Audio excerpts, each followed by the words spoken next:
Hello everyone. आज हम पढ़ने वाले हैं टाइड्स के बारे में। लास्ट वीडियो में हमने पढ़ा था ओशन करंट्स के बारे में। आज हम टाइड्स डिस्कस करेंगे। टाइड्स होते क्या है पहले हम ये समझ लेते हैं। वर्टिकल मोमेंट ऑफ वाटर, जो वर्टिकल मोमेंट ऑफ वाटर होता है वो टाइड होता है। लास्ट वीडियो में हमने पढ़ा था हॉरिजॉन्टल मूवमेंट ऑफ वाटर। जो ओशन करंट्स होती हैं वो उसमें हॉरिजॉन्टल मूवमेंट ऑफ वाटर होता है, लेकिन टाइड्स में ऑपोजिट होता है, यहाँ पे वर्टिकल मूवमेंट ऑफ वाटर होता है। और यहाँ पे पीरियोडिक राइज एंड फॉल होता है वाटर का, मतलब एक टाइम पीरियड पे जो टाइड्स होती हैं वो ऊपर की तरफ उठती हैं, जो वाटर मूवमेंट होता है वो अप होता है, और एक टाइम पे वो मूवमेंट नीचे की तरफ रहता है, मतलब कि वाटर का फॉल होता है। और gravitational pull of moon and sun, तो टाइड्स आते क्यों हैं? Due to gravitational pull of moon and sun. Moon and sun के ग्रेविटेशनल पुल की वजह से टाइड्स आते हैं, लेकिन इसमें ज़्यादा रोल होता है मून का, सन का बहुत कम इफेक्ट होता है टाइड्स में। दूसरा रीज़न क्या होता है? Centrifugal force. जैसे ग्रेविटेशनल पुल होता है मून एंड सन का, उसी तरह से अर्थ का भी सेंट्रीफ्यूगल फोर्स होता है, जिसकी वजह से टाइड्स आते हैं।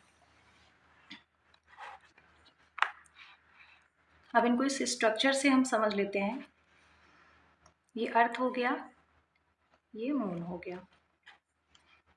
बेसिकली जो टाइड्स होते हैं वो मून की वजह से आते हैं, तो यहाँ पे हमने अर्थ और मून को ही यहाँ पे दिखाया हुआ है। हमने बात की ग्रेविटेशनल पुल की, जो कि ड्यू टू मून होता है। ये मून है और ये अर्थ, ये मून। मान लीजिए ये पॉइंट है, ये पर्टिकुलर हम कोई पॉइंट ले लेते हैं। इस पॉइंट की हम बात करते हैं।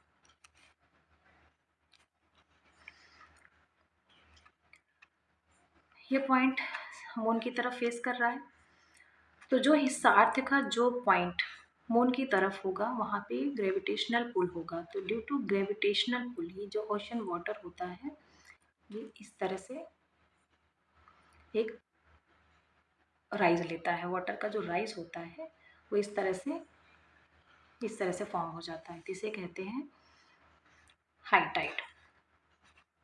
तो जो मून की तरफ जो पॉइंट होगा वहाँ पे हाई टाइड आएगा due to gravitational pull of moon.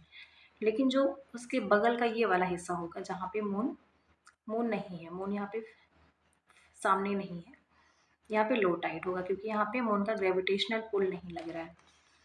और सेम विद दिस पॉइंट, इसका जो ऑपोजिट जो पॉइंट होगा ये वाला पॉइंट, यहाँ पे अर्थ का सेंट्रीफ्यूगल फोर्स लगता है, जो कि ऑपोजिट डायरेक्शन में लगता है।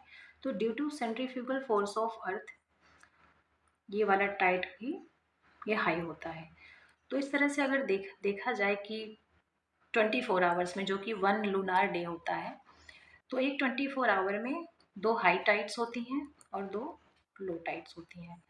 तो जो हिस्सा अर्थ का मून की तरफ होता है वहाँ पे हाई टाइड आती है, और उसकी ऑपोजिट डायरेक्शन में भी हाई टाइड होता है, और बाकी जो 2 पॉइंट्स होते हैं यहाँ पे लो टाइड्स होते हैं।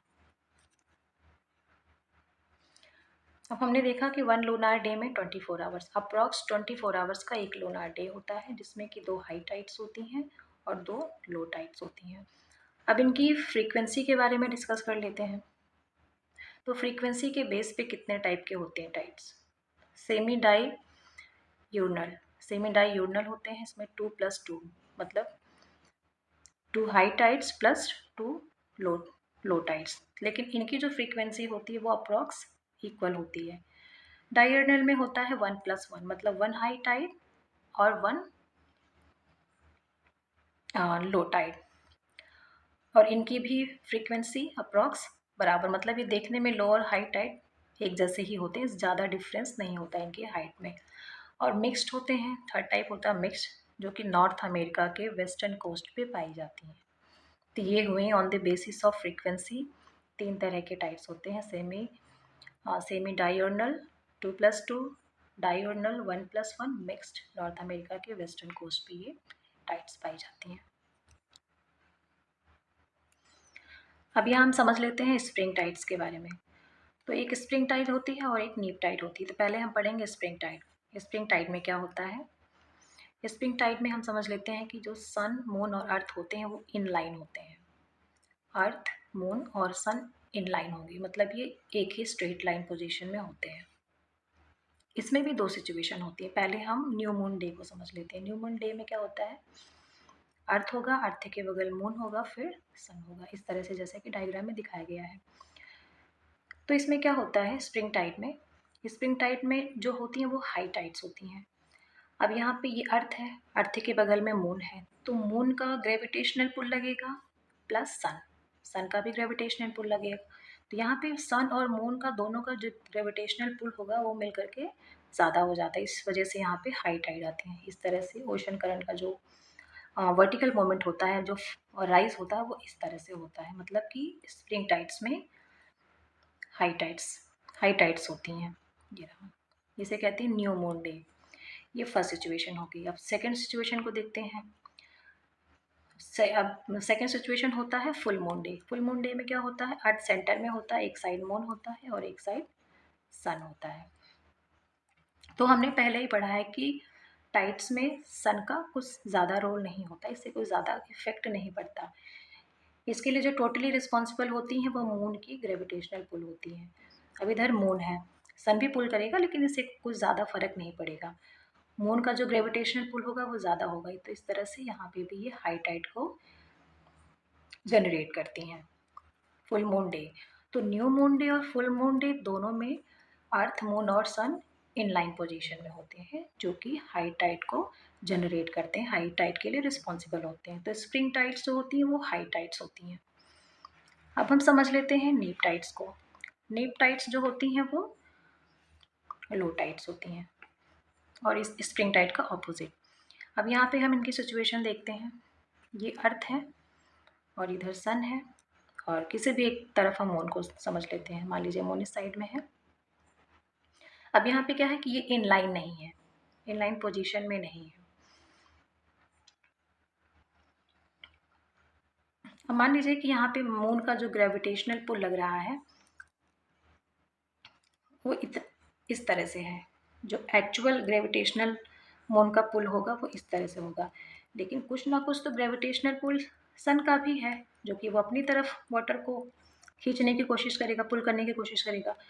तो इस टाइड की जो लेंथ होती है, जो हाइट होती है, वो इतनी ना हो करके थोड़ी सी कम हो जाती है। जो यूजुअल जो नॉर्मल टाइड्स होती हैं उनसे थोड़ी कम हो जाती हैं। तो ये वाली जो टाइड होंगी नीप टाइड, वो स्प्रिंग टाइड की कंपैरिजन में थोड़ी छोटी हो जाती है due to gravitational pull of sun, क्योंकि थोड़ा बहुत तो इम्फेक्ट सन का भी होता है। इस वजह से जो मून का फुल इफेक्ट होना चाहिए था वो ना होकर के उसकी फ्रीक्वेंसी थोड़ी सी कम हो जाती है। तो इसे कहते हैं नीप टाइड। इसमें 2 सिचुएशन होती है, एक फर्स्ट क्वार्टर मून होता है और एक सिमिलरली थर्ड क्वार्टर मून। तो दोनों में ही सेम सिचुएशन होगी, मतलब एक्चुअल में जितना मून का ग्रेविटेशनल पुल होना चाहिए था उससे थोड़ा सा कम हो जाता है, जिस वजह से ये टाइड लो टाइड हो जाती है। अब आगे हम डिस्कस करेंगे हाइट्स ऑफ टाइड्स के बारे में। टाइड्स की हाइट कब मैक्सिमम होती है और कब मिनिमम होते हैं, ये कंडीशन हम समझ लेंगे। तो मैक्सिमम कंडीशन में क्या होता है, फर्स्ट हो गया पेरिगी। पेरिगी क्या होता है, moon closest to the earth. जब मून अर्थ के नज़दीक होता है, सबसे ज़्यादा नज़दीक होता है, वो सिचुएशन होती है पेरिगी। तो ड्यू टू मतलब ये पास में होने की वजह से यहाँ पे हाई टाइड होता है, मतलब मैक्सिमम टाइड होता है, क्योंकि मून जो है वो सन से बहुत पास में है। Same with sun.